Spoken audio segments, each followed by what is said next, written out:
December 10th, 2025.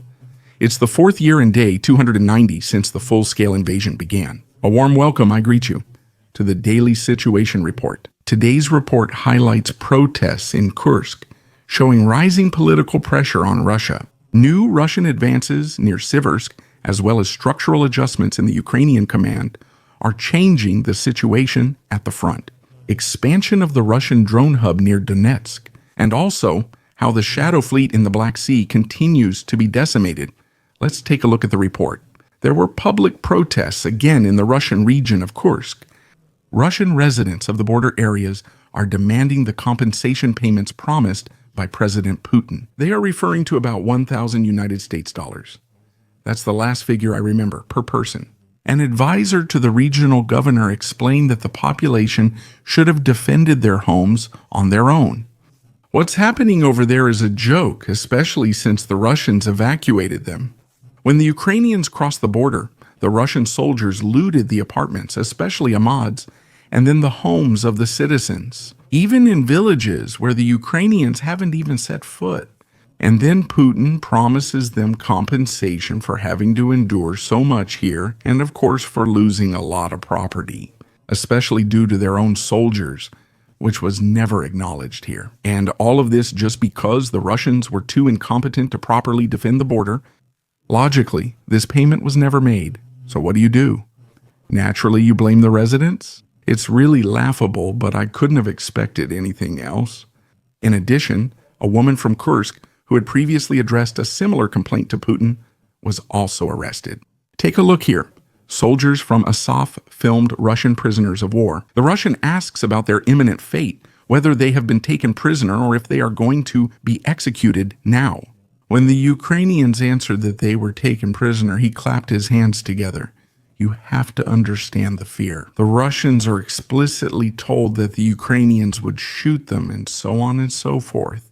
Sometimes they believe escape as prisoners of war is impossible. On the other hand, it's also the Russians who invaded Ukraine. They can assume their chances worsen if captured, because the atrocities they left behind in Ukraine, everywhere they march through, and even publicly spread themselves, of course, don't improve the mood. Here's a brief example from World War II. The Third Reich marched in all directions.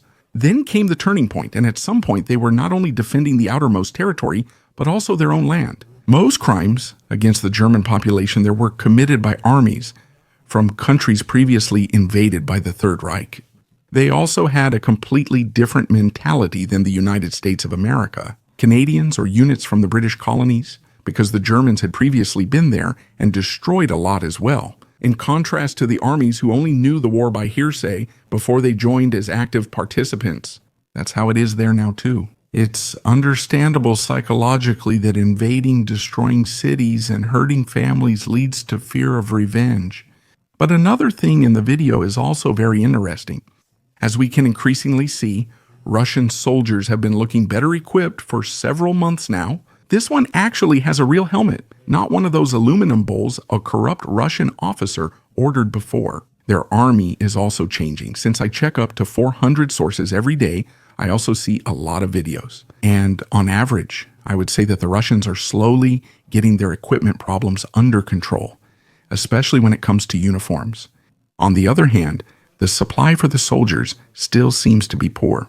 When they're once again kneeling in the mud and drinking from puddles because Russian logistics can't provide for them, it also seems that many Russian soldiers from the Invalid Brigade are once again on the battlefields, as you can clearly see here. The Russians continue to gain ground near Siversk, while Ukrainians lack control of the situation. As I said 2 days ago, since the Russians took the eastern district, fighting in the center has intensified. The Russians control the southern access to the town and everything up to the Bakhmutovka River. A drone attack also targeted Russian soldiers at the bridge, shown on the situation map. That means they were able to reach the bridge at least once. But for the most part, the defense here is mainly carried out with drones. At the green pin, the Russians dropped glide bombs again. That's why a Ukrainian presence in the western part of the city is still to be expected.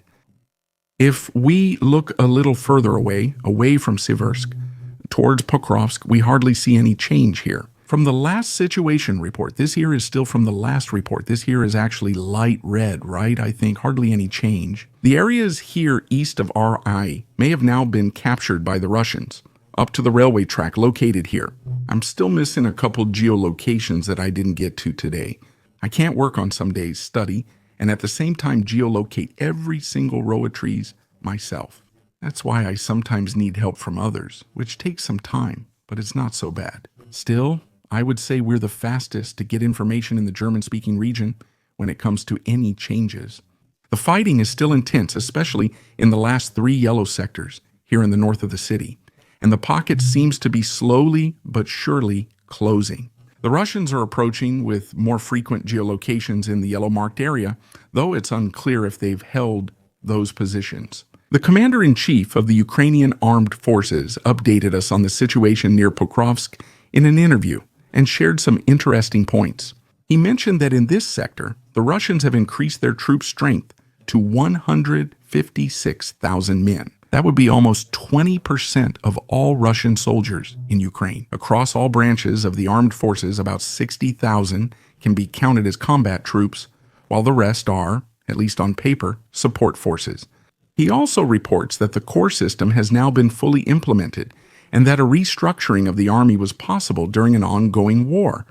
And above all, it was successful. Through the restructuring, they want to replace inexperienced commanders who led independent brigades and reintegrate them into a higher level structure so that cooperation and coordination between the subunits becomes smoother. Russia is intensifying its drone attacks from the occupied Donetsk airport. The number of drones being deployed is increasing, and the systems are reaching their areas of operation more and more quickly. Satellite images show local infrastructure expanding. Expanded hangar structures, 4 permanent launch pads, and a mobile runway are visible. In total, there are now around 10 hangars in the vicinity of the destroyed terminal, effectively turning the site into a fully operational drone base. Zelensky has announced that elections could be held within 60 or 90 days after a ceasefire, provided that Europe and the United States offer reliable security guarantees for Ukraine. With this, he directly counters Trump's accusation that he is staying in power by citing the war as a reason. Constitutionally, the situation was and is clear. The Ukrainian constitution prohibits regular elections during a state of war and extends the mandates of presidents and parliaments until the formal end of the war. Just like in almost every other country in the world, any changes to this could only be decided by the freely elected parliament. In practice, the point is as important as it is obvious. Free and secure elections simply can't be held under rocket fire. Politically, Zelensky is putting the ball in the court of the guarantor powers. However, a security guarantee confirmed by the United States Congress currently seems unlikely. This move removes Trump's and Putin's claim that Kiev blocks elections for self-interest. Zelensky is again showing his willingness when security and legal conditions permit. Now the pressure is on Washington and European capitals to see if they will deliver more than just promises. The last 6 peace negotiation demands from Zelensky were accepted by the United States, but Russia rejected them again. It's always the same game. The United States proposes a peace that completely takes Russia's interests into account. The European Union and Ukraine push back and rewrite the thing. The United States looks at it and accepts it. They return it to Putin, but he rejects it for not meeting his demands. This has happened 6 times in a row. In the Black Sea, the next oil tanker was attacked by Ukrainian sea drones. The Shadow Fleet thus loses another ship, which was sailing under the name Dayan, and was on its way to the Russian port of Novorossiysk. Like the other tankers that were previously attacked, this ship was not loaded. In my opinion, the Ukrainians want to avoid the consequences of an oil spill. If we look at the recent attacks, including this one, and compare them, it becomes apparent that they often target the area around the rudder and not anywhere near the tanks. Here's a quick example. The picture shows a liquefied gas tanker, but the structure is the same. The tanks are at the front of the ship with most controls in the engine room below the bridge. From what I can see, the Ukrainians are just trying to make the ships unable to maneuver, not to sink them. But those aren't the only sanctions that seem to be effective. In the Urals, employees of one of the largest plants for copper, iron, and vanadium report that they haven't been paid any wages for months. The situation is so tense that many workers can't even afford to travel home anymore. According to Rosstat, nationwide wage arrears amounted to a total of 2.1 billion rubles in October. Over the course of a year, the amount has tripled. At the same time, the number of complaints to Rostrud about delayed or missing payments almost doubled. In the first 11 months, the agency received nearly 26,000 such submissions. I'd say the mood is neutral. Russian media report that the drama theater in occupied Mariupol has been rebuilt and is scheduled to open before the end of the year. It should be remembered that on March 16, 2022, a Russian airstrike on the building killed about 600 civilians sheltering there. Despite the clearly visible marking of the word children on the forecourt, the attack was carried out and the theater was destroyed. In the end, they committed one of their war crimes on that square and built a new theater over it. What a macabre place when you think about sitting there in the rows of the new theater, where around 600 people, many of them children, were bombed 3 years ago. Rochelle has confirmed the delivery numbers of his Senator vehicles to Ukraine at over 2,000, thus significantly exceeding the previously announced 1,700 units. Since 2022, the Canadian manufacturer has been a major vehicle supplier for Ukrainian ground forces.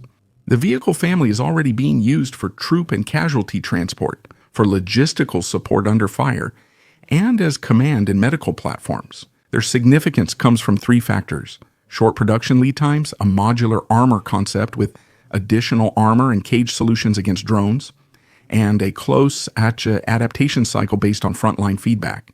Recently, they also released some combat footage where you could see a direct drone hit that the vehicle survived. And then it remained operational, and the crew was brought back unharmed. Because that's exactly what Western vehicles are made for. Of course, war is also profitable for such manufacturers, since they can incorporate important insights into new versions, which they can then offer to other partners. A special thanks goes to the Algo Crew channel members, to all subscribers, and especially to Lieutenant Colonel Renica. Thanks for listening. Subscribe, like, comment, and see you at the next Situation Report.